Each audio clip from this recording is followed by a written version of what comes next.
Les obsèques d'Alain Corneau auront lieu samedi à Paris, au cimetière du Père-Lachaise.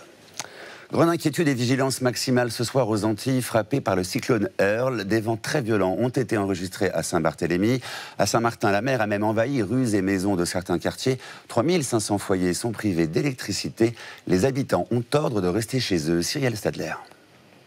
Une mer déchaînée et des rafales de vent très violentes. Earl n'aura pas épargné les plages de rêve de Saint-Martin.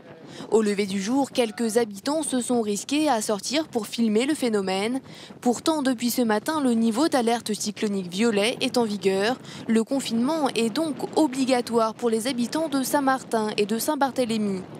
Toute la journée, Earl n'a cessé de se renforcer jusqu'à atteindre, il y a près de 2 heures, la catégorie 3 sur une échelle qui en compte 5.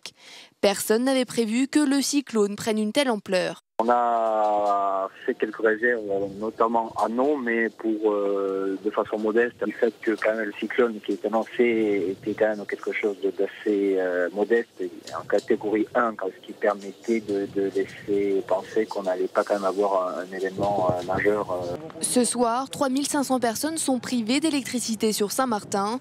Même si pour l'instant aucune victime n'est à signaler, le cyclone est attentivement surveillé. C'est donc un cyclone puissant, il génère une très forte houle, 6 à 8 mètres de houle, de fortes vagues et ce qu'on appelle une marée de tempête, c'est-à-dire un surélèvement du niveau de la mer. Dans les heures qui viennent, Earl devrait encore se renforcer.